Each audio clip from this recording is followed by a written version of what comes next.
Hello everyone, আসসালামু আলাইকুম। যে যেখান থেকে আমার ভিডিওর সাথে যুক্ত হয়েছেন সবাইকে স্বাগতম। কেমন আছেন বন্ধুরা? আশা করছি আল্লাহর রহমতে আপনারা সবাই ভালো আছেন। সবার প্রথমে আমি আমার টার্গেট ফিক্স করে নিলাম। আজ 6 এপ্রিল 2024 শনিবার। আজ আমার ডে 49 আর রিভিশনের তৃতীয়তম দিন। মুক্ত বিশ্বকোষের এই যুগে আমরা সহজেই একজন অপরজনকে হেল্প করতে পারি, একজন অপরজনকে মোটিভেট করতে পারি। তো সবারই জীবনে একজন বা একাধিক মেন্টর থাকে। আমার জীবনেও অনেক মেন্টর রয়েছেন। তারা কোনো না কোনো দিক দিয়ে কোনো না কোনোভাবে আমার সাথে জড়িয়ে আছেন। কারোর কোনো বিষয় ভালো লাগে তো কারো অন্য আর কোনো বিষয় ভালো লাগে।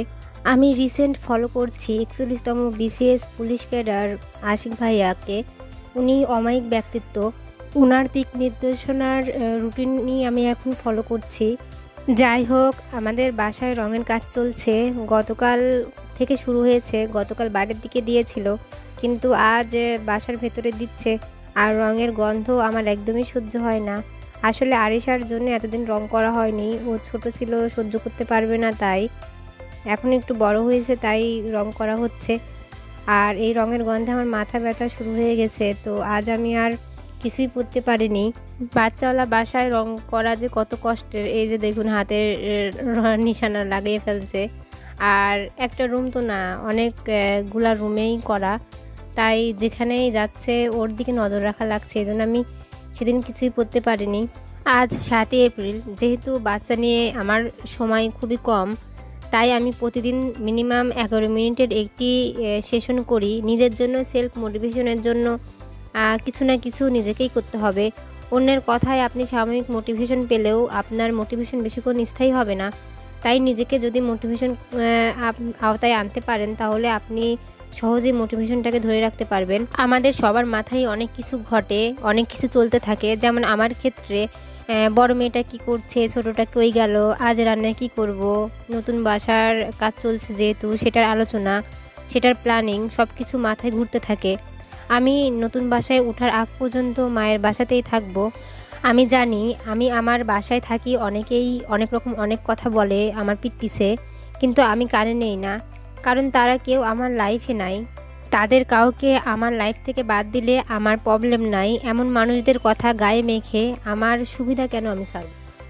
দুইটা বাচ্চা নিয়ে নিজের আলাদা বাসায় থাকলে হয়তো আমি পড়ার সময় আরও কম পেতাম বা বেশিও পেতে পারতাম, কিন্তু আমার বাচ্চারা যে সঙ্গ পাচ্ছে সেটা তারা সহজে পেত না। আর তাদের নিয়ে যে আমার টেনশনটা হতো একলা বাসায়, সেটাও অনেক কমে গেছে। সাপোর্টিভ ফ্যামিলি পাওয়া আল্লাহ প্রদত্ত নিয়ামত, তাই সেটাকে কাজে লাগানোই বুদ্ধিমানের কাজ। তবে হ্যাঁ, মায়ের কাছে থাকছি বলে যে একেবারে পায়ের উপর পা তুলে আছি সেটা নয়। নিজের কাজ, বাচ্চাদের কাজ, খেয়াল রাখা, এগুলো সবগুলো থেকে যে মুক্ত সেটা কিন্তু নয়। কারণ এখন আমাদের বয়স যা, তাতে দেখা যায় আমাদের অনেকে দাদা দাদি বা মুরব্বিকেও বেছে নেই। মা বাবারও বয়স হয়ে গেছে বা যাচ্ছে, চোখের সামনে এগুলো দেখতে হয়। অনেক নতুন নতুন প্রবলেম, নতুন নতুন সমস্যা তৈরি হয়, যা সলভ করার জন্য দায়িত্ব কোনো না কোনো সন্তানকেই নিতে হয়। আমার ভাই নেই আর আমি বড় সন্তান, তাই দায়িত্ব সব আমার উপরে। যাদের ফ্যামিলিতে ভাই নেই আর বড় সন্তান, তারা তারা আমার সাথে রিলেট করতে পারবেন মানসিক অবস্থা, মানসিক প্রেশার কতটা নিয়ে চলতে হয়। আসলে কাজ একটার পর একটা আসতেই থাকবে। মনে হয় যে এটা করি তারপর পড়তে বসবো, ওটা করি তারপর পড়তে বসবো, কিন্তু প্রায়োরিটি লিস্টকে অবশ্যই ফলো করতে হবে। সংসার জীবন হোক আর সিঙ্গেল জীবন, সব ক্ষেত্রেই সংগ্রাম রয়েছে। দুইটি অপশন অবশ্যই রয়েছে সব জীবনেই, সেটা সংসার হোক আর সিঙ্গেল জীবন হোক। একটা হলো সারা জীবন রিগ্রেট ফিল করা, আর অন্যটি হলো নিজেকে হতাশায় না ডুবিয়ে কাজ করে যাওয়া। সেটা যদি 2 মিনিট সময় পাই, সেই 2 মিনিটই কাজে লাগানো। কাজ করা পাপ নয়, কাজের মধ্যে ডুবে থাকা পাপ নয়, কিন্তু অজুহাত দেয়া পাপ। তবে নিজের জন্য কিছু করা মানেই যে পড়তে হবে অনেক অনেক, সেটা না। আসলে না পড়েও অনেক কিছুই করা যায়। অনেকেই আছেন যাদের অল্প বয়সে বিয়ে হয়ে গেছে বা বিয়ের পরে পড়াশোনা ছেড়ে দিয়েছেন। তারা তো আর পড়ার সুযোগ পাচ্ছেন না, বা সুযোগ পেলেও সেটা কাজে লাগাতে পারছেন না। তারপরেও আপনারা অনেক কিছু করতে পারবেন। আজকাল অনেক মেয়ে নিজের পায়ে দাঁড়াচ্ছে তার কাজ দ্বারা, সেলাই, বিজনেস ইত্যাদি বিভিন্ন রকমের কাজ। আসলে প্রতিটি মেয়েরই উচিত নিজের পায়ে নিজের একটা অবস্থান তৈরি করা, আর নিজের জন্য সবসময় পজিটিভ ভাবা, পজিটিভ করা। অ্যাটলিস্ট করতে না পারলেও করার চেষ্টা করা। করার চেষ্টা থাকলেই কিছু না কিছু হবে। এটা আসলেই সম্ভব। সবাই তো পরিশ্রম করে, সবাই তো কষ্ট করে, কিন্তু সত্যি কথা বলতে সবার তো আর সরকারি জব হবে না। তাই সবসময় প্ল্যান বি রেডি রাখতে হবে, সেটা একটা ছেলে হোক আর একটা মেয়ে হোক।